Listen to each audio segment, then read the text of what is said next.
Hello friends, this is Arvind.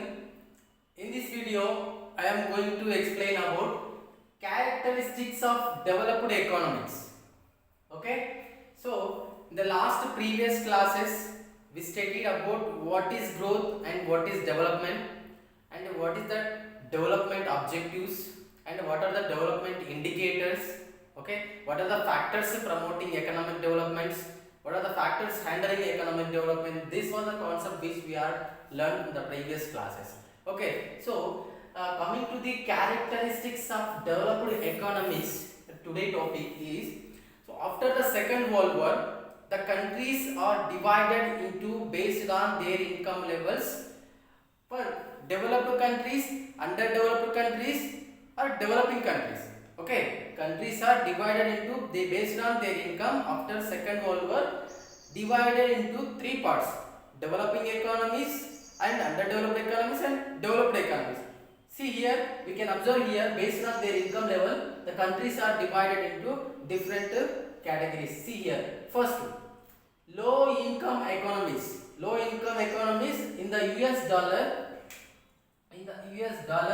$1035 or less than that. That is low income. Okay, whoever having countries like any developing country, underdeveloped countries, very low income economies, which are 1035 US dollar or less than that, is low income economies. And second one is low middle income economies. Low middle income economies, which are US dollar 1036 to and US dollar 4085. In between those countries are called lower middle income economies. Later, upper middle income economies. Upper middle income economies, US dollar 4086 to US dollar $12,615. Okay, these are the income based level countries are called upper middle income economies. And later, high income economies. High income economies in the terms of US dollars, $12,616 to and more than, after 12,616, more than that figure, there is a countries comes under higher income economies. Okay, so this is what the countries are divided into based on their income level. Countries are developed countries, developing countries, and underdeveloped countries. Okay, so now today topic is that what are the characteristics of developed economies. So upper middle income, upper higher income countries we can study at right now. Okay, so what are the developed countries characters? Okay, the developing countries characters are here: significance of industrial sector and high rate of capital formation, the use of high production techniques and skills, low growth of population, per capita gross national income. These are the main characteristics any developed economies can be have, right? So the basic introduction of economic developed countries are, generally the developed countries having higher amount of GDP, and whatever the national income, whatever the per capita income, whatever the economic resources, technology, each and every aspect, economic infrastructure, there will be higher amount. At the same time, non-economic factors, what are the social indicators, life expectancy, education, health, low level of whatever the death rate and birth rate, and low level of maternity mortality rate, low level of infant mortality rate. So all the factors, whatever the economic and social and economic indicators very higher, which are all better position. That's what the developing countries characters. Next, see, look at here, the significance of industrial sector. Most of the developed countries, in the concept of industrial sector, they will have 50% of their national income or GDP comes from only industrial sector, right? So 50% of GDP in the developed countries, maximum it will comes under industrial sector. Okay, the portion of industrial sector, the manufacturing goods or capital goods, whatever the machinery goods, the ratio is very high. So in order to that reason why they are getting higher amount of income from the industrial sector. Okay, so 20% of 20% of GDP which comes from transport sector, transport and service sector, and 4%, only 4% of agriculture sector. The GDP ratio comes from the developing countries. Only agriculture sector there is only 4%, and remaining other sector will come 25%. Okay, so this is what the major significance of industrial sector. Developed countries, most of the income comes from the whatever the industrial sector. So it's around 50%, and transport sector 20%, and remaining whatever the 4% agriculture sector. So least percent. Okay, if you compare with developing economies, least means highest percent of maximum portion of dependence of whatever the labor force and dependence on workforce maximum agriculture sector. But GDP it will be around in India around 18 or 17% of GDP from the agriculture sector. See here only 4%. Developed countries like Japan, Germany, USA, UK, France, these are the countries only 4% of GDP in agriculture sector. So this is what we are come to know the significance how significance of industrial sector in the developing countries. See 25% of other remaining sectors which are getting higher amount of whatever the GDP ratio in the developed countries. Okay, that is what significance in the industrial sector of developed nations. Right. Coming to the second main characteristic is a high rate of capital formation. Okay, so generally the growth countries, whatever the developed countries, generally they will have higher amount of income, higher real national income, okay, better technology, okay, at the same time well educated, so that there is a possibility. So whenever there are higher amount of income, absolutely there will be higher level of savings. If the savings is higher ratio, there is a possibility stock, the capital stock will be higher, at the same time investment will be higher as well as. Okay, so according to 2013 World Bank World Development Report based on, there is a statistics here, 20 to 25% means about 20 to 25% of investment in developed countries, it will lead to the capital formation. 20 whatever their GDP, the countries in GDP, whatever the developed nations, 20 to 25% of their income, it will lead to investment or capital formation. Okay, see their example, China, 49% of GDP they are deviating or they are making capital formation in order to develop the nation. Okay, so that's what high rate of capital formation in developed nation. According to 2013 World Development Report base, there is a 20 to 25% of GDP they are investing or capital formation, doing capital formation. Okay, that's what developed countries high rate of capital formation, which whenever the high rate of capital formation, there is absolutely there is a higher level of income.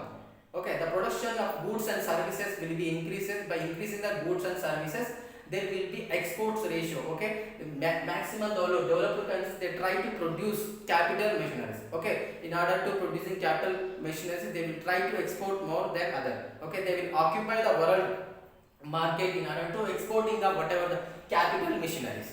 Okay, so that's what they are 20 to 25% of investment, their income there is deviating to the investment or capital formation. That's why there is a high rate of capital formation, which leads to one of the most characteristic in developed nation. Right? So China it is higher amount. Entire nation, entire the world, there is a 49%. Whatever their income, 40 assume 100%. In that 49% of GDP, they are investing in terms of capital formation, raw materials, whatever they need. Okay, that's what high rate of capital formation, one of the major characteristics in developed nation. Next, use of high production techniques and skills. Okay, developed nations they will use advanced technology. Okay, the people they will try research and development. Research and development. This is the most important. The people whoever rationally thinker, whoever well educated in terms of technology by using whatever the machineries, whatever the new innovative thinking, which will be depend on research and development. If the research and development is very well enough, the countries like developed economy, so there is a possibility production techniques, new innovative way of methods, new innovative productive methods they will try to implement in the whatever the processing of goods and services. The skills, the labor skills will be generate higher level. Okay, the investment in education, if they will well productive, the outcome of education level is increases. So absolutely the skilled, the labor will be skilled. When the labor is skilled labor, there is absolutely there will be productivity will be increases. Okay, if the labor outcomes, whatever the education outcome is very low, so there is no chances whatever the research and development. When the people are well educated, the outcome of education is very well, so there is a possibility the research and development will be increases. And one more thing here, more than 2% of their GDP try to invest in the research and development. Countries like whatever developed countries, Japan, Germany, US and UK, France, these are the countries maximum they are trying to invest more than 2% of GDP in research and development. This is what reason why there is a higher production techniques and skills. Right? If you see the Indian economy, there is only 0.81%. Okay, in our Indian GDP, only 0.1% of GDP ratio we are trying to invest in research and development. Okay, so we are very bad in order to development of research and development, in order to improvement of the techniques and skills in the labor. That is the reason why India we are depending on the rest of the world countries in order to whatever the capital goods, whatever the machinery, IT, each and everything we are depending on the rest of the world countries. Right, so 0.81% is very low ratio in order to compare with other nations research and development. So whenever the country, the Japan, if you take Japan, Germany, France, they are well enough. Whenever the research and development is well enough, absolutely there is a possibility to change the economy. The productivity level will be increases. The new innovative thoughts will be arise. By increasing those thoughts, automatically there will be production will be increases. Okay, the quality of labor, the human capital will be increases. Research and development if we invest. That is the reason why developed countries, one of the most important characteristic, use of high production techniques skills by investing more in the research and development. Okay, that is one of the most important character in developed nation. Let's look at into the low growth of population. Okay, why the low growth of population in developed countries? Because the countries like well educated in terms of education, the people will be thinking about what are the consequences. The higher portion of population, what are the consequences they will already they get to know because they are well educated. Okay, the countries like developing economy, we have to follow many social rituals, and we have to follow whatever our social superstition. That is the reason why developing countries, most of the countries they try to increase the population, and they never bother about increment in the population. But the people who are the developed country, we already get to know research and development, industrial sector, capital formation, when their income level is well enough. Okay, so they will think that there is a chance with the less population, in that less population, how can we manage the resource with the optimum? They will think in that way. So that is the reason why they will whatever their social factors and simultaneously economic factors, they are well enough in terms of food grains, whatever the consumption and all, whatever the health facilities, institutions, each and every medicine, they will be available in the efficient manner, so that there is a possibility low growth of population in developed countries. Okay, country like in India, country like or Sri Lanka or Pakistan and Bangladesh, their population is somewhat high with compared with the rest of the developed countries. Why? Because we are not bothered about any consequences after what we are going to face. Right? So these people already well educated in terms of income level, they are well enough. In terms of education, they are enough, and social indicators, they are enough, so that the infrastructure, whatever the things, infrastructure, manufacturing, all those things, they are well enough, so that the population they will try to manage, right, the low growth of population. That is the reason why whatever the social indicators well enough, health indicators and facilities, sanitization, water, drinking water, beauty, all those things will be better situation. So that there will be low birth rate and low death rate and low maternity mortality rate, low infant mortality rate. So which will be leads to population is low growth, right? That's what one of the most important essential characteristics in developed nations. Next, per capita gross national income. Okay, per capita gross national income. Generally, developed countries, their income level is high. Why? Because here industrial income, industrial investment, industrial sector, they are getting more than 50% of income from the industrial sector. So rest of the world countries, what are the developing countries, they are trying to import only primary goods and services. Okay, the demand for the industrial sector, the demand for the manufacturing goods, what are the capital goods, machineries, IT. So there will be higher amount of income they will be get from the rest of the world. So that the generally absolutely which leads to be higher amount of income.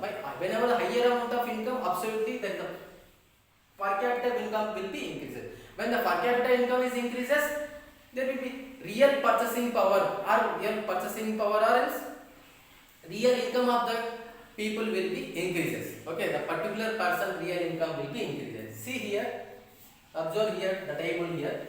According to World Development Report, according to 2013 census, here country USA, UK, Switzerland, Germany, Japan, China, India. Okay, in the USA, $53,750 of per capita income. UK $37,970. Okay, and Switzerland $59,610. Germany $45,010. Japan $37,550. and China $11,850. India $5,380. See here, just observe India, where the place in terms of per capita income. So if you look at any developed countries, whatever their income level, absolutely there is high, right? So that there is a possibility the purchasing power at all and per capita income generally there will be high. Okay, so this is what main factors, main characteristics in developed nations. Okay, I hope you clear this concept. If you like this video, please subscribe and share. Thank you.